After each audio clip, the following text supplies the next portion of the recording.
Alright guys, MTech Guy here, and today we're going to be taking a closer look at the BMW E46, the 330i that I picked up just recently.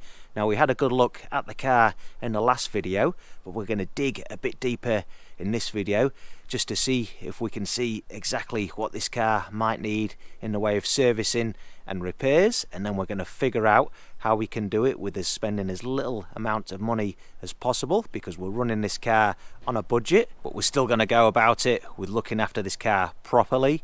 So normally whenever I pick up a new BMW, to me the first thing I do is go right the way through the car, change all the fluids, all the filters, just as a matter of course, and then that gives me a good baseline moving forward. I know exactly that all the servicing is right up to date, everything's been done, and then from that point I can start planning the maintenance items at the intervals that I feel comfortable with. But with this car, in recent years the owner did have a lot of the maintenance done at the main dealer, and from what I can gather, most of it is up to date. So even like an oil change, I can see that that's been done not that long ago. Now normally with my E46s with the M54 engine, I change the oil at intervals of 12,500 kilometers, so that's half the amount that BMW recommends. They recommend 25,000. So what I used to do with my older E46s was change it when the counter got to 0 and then reset it, and then what I used to do is change it at 12,500, not reset the counter, and then reset it again when it gets to 0. Now there's a bit of time left on this counter, so I'm actually going to leave the oil change for the engine until the counter reaches 12,500. And it's very hard for me to do this because it goes against everything that I normally do when I pick up a vehicle, and I've always pushed on this channel for preventative maintenance and keeping up with things. I almost go over the top with it a bit, but with this car the approach that we're going to take is we don't want to go splurging heaps of money because we're running it on a budget, but at the same time we don't want to neglect anything, so we're still going to capture them oil changes every 12,500 kilometers. So there's no need for me to jump in right away and do an engine oil change. And same with the filters, the pollen filter, or the micro filter as BMW call it, and the engine air filter. I'm actually going to just pull them out, take a look at them, see what the condition's like. If I have to change them I will do. If they look alright, then we'll just hang on for now. We'll check all the other fluids, see if they need changing, brake fluid, power steering fluid. I doubt that they've actually been done, especially the power steering fluid. That is something that does get neglected on these BMWs. Same for the differential oil. I imagine that it's probably the same oil that it left the factory with. It's not unusual to find that even on an older BMW, unless an enthusiast has owned the car. So I think we will get that changed out at some point. Now with regards to the gearbox oil, the automatic transmission fluid, that's normally something that I would like to get changed, but to be honest I don't really have a reasonable facility to get that changed out at the minute. I'll be doing it in my driveway, and I don't really like the idea of having the pan off and everything exposed to the wind and the dirt and everything that's blowing around, so I might just leave that be for now. Now when it was getting its wheel alignment done just recently and it was up on the hoist, I did have a good look underneath the car, and to be honest with you, it was looking in really good shape for a 23-year-old car. And what amazed me the most is I couldn't identify any oil leaks whatsoever, which is absolutely unheard of with a BMW. It's almost like something's wrong with it because it's not leaking oil. So valve cover gasket looks good, the oil pan on the engine looks good, the sump gasket, not 100% sure about the oil filter housing. I couldn't really get a good look at that from underneath. Differential's not leaking, the transmission's not leaking, so I'm very happy about that. And the rear rubber flex disc on the prop shaft, that looks okay. All of the suspension joints look okay. Of course the front lower control arm rear bushes have been replaced. They have some Melee ones on there at the minute.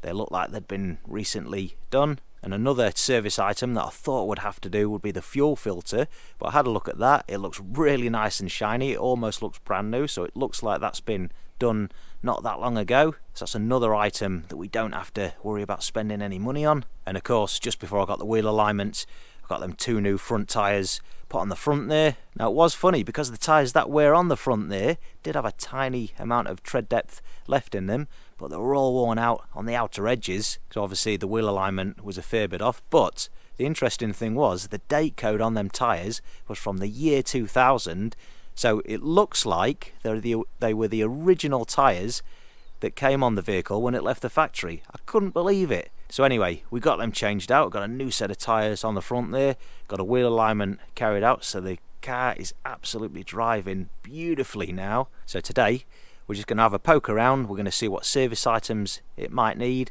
if there's any repairs that we need to get taken care of, and then what we'll do, once we've identified what it needs, we'll come up with a plan from there, and we'll come up with a plan on how we're going to do it without spending too much money. Alright, let's get into it. Alright, so looking under the bonnet here, the engine bay is looking a little bit dirty. It's definitely ready for a clean up, but before we give it a good spruce up, at least it's in honest condition at the moment, and we'll be able to spot any oil leaks, anything like that. If we take a look at the valve cover, you can see there's no oil leaks whatsoever. Take a look at them exhaust heat shields, there's nothing dribbling on there, nice and clean, which is great to see.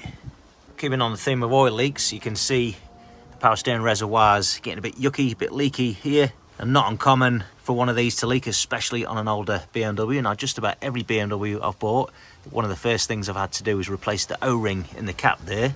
It's not unusual for the lines to leak either, but if we take a look with the torch here, it looks like it's just the remnants of what's come out the top there that's ended up on the hoses. Otherwise they look relatively dry from what I can see up top here. So I think we'll leave the hoses. And early on in this car's life, it did get a new power steering pump and hoses, but that was many years ago. They're still looking all right at this stage. So there'll be one job to clean that up. We can replace the O-ring in the cap there. That's going to be barely any cost whatsoever.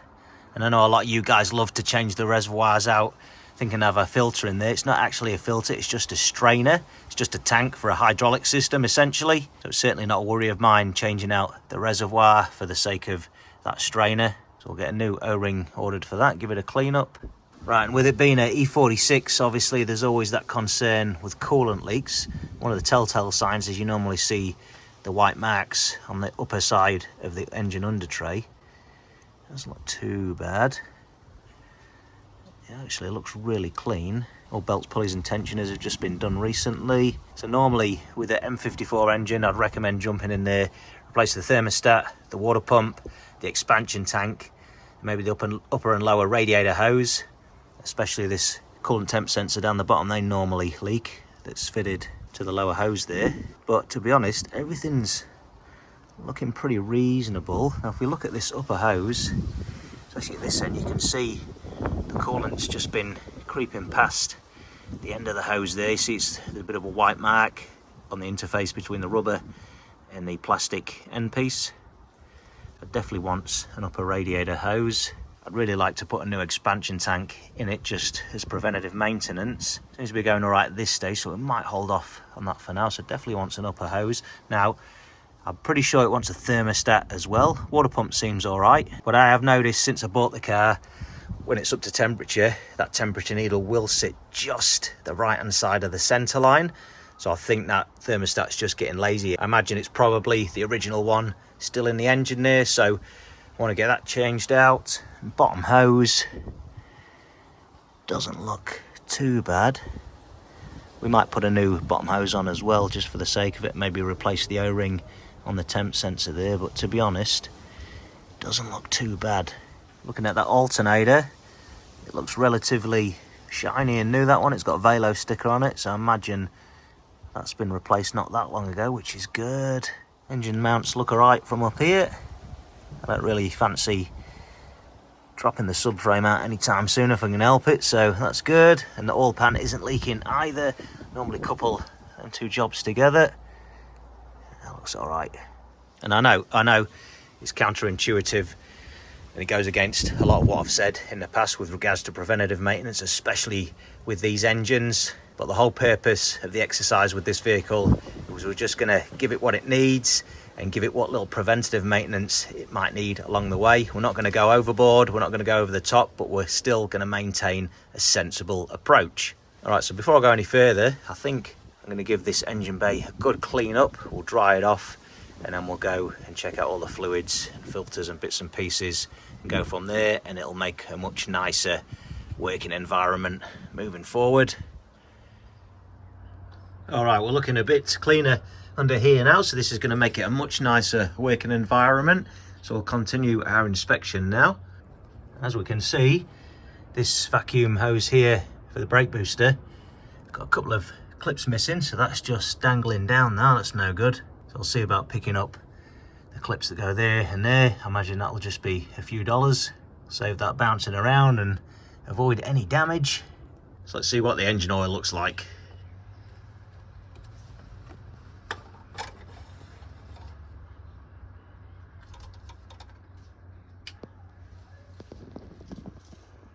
Well, other than looking a little bit low, it doesn't look too bad, so we might just wait till the correct interval, or my 12,500 interval, to get that one changed out. Definitely going to want a bit of a top up though.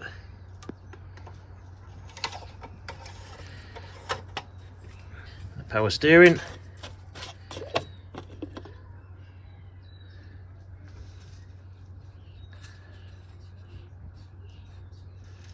That looks nice and red. It doesn't look too dark or burnt. It's alright actually. And the coolant level, I wonder what type of coolant it's got in it, whether it's the BMW stuff or just some generic green stuff. I think what I'll do is look at giving it a coolant change at some point anyhow. So it's a small top up, but doesn't look too bad.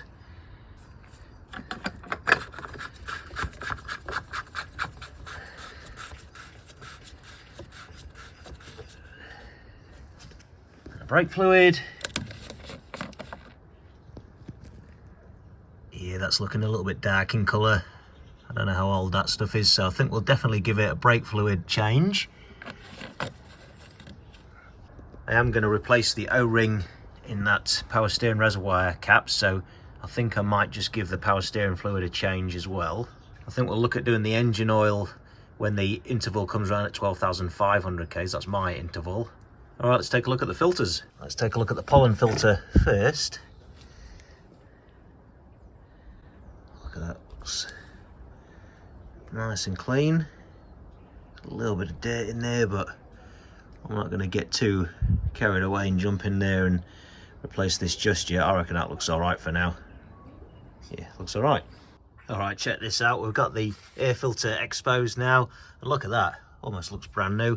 So the previous owners really done a good job of looking after this car. It's well serviced for an old car. A little bit of dirt there, but hey, that looks all right for now. Not going to be too worried about that at this stage. So we'll get a few more kilometers out of that one. So the E46 is looking reasonably well serviced. So air filter looks all right, the pollen filter looks okay, engine oil it'll do until the next change. Power steering fluid, although it does look reasonably red, there does look to be a little bit of wear there, so I think what I'll do is when I change out that reservoir cap O-ring, I think I might just give it a fluid change as well, and then that's something I haven't got to worry about moving forwards. Definitely wants some brake fluid, so we'll get that changed out and get it bled to all 4 calipers. Not sure when the coolant was done last or what type of coolant's in it, so we'll be giving it a coolant change. I do want to put a new thermostat in there at some point, and an upper radiator hose, and then a bit of preventative maintenance. Eventually when I get round to it, I'll look at putting an expansion tank in there. I'm not going to dive in and do it straight away. Automatic transmission fluid, we'll leave that for now. Gearbox is shifting nice and smooth, and like I say, I don't really have the facility to be able to pull the pan off in the driveway here. I'm just going to risk getting dirt into the transmission itself, so we'll leave that for now, but I will do a differential fluid change. No idea how long ago that's been done. It might even be the original fluid.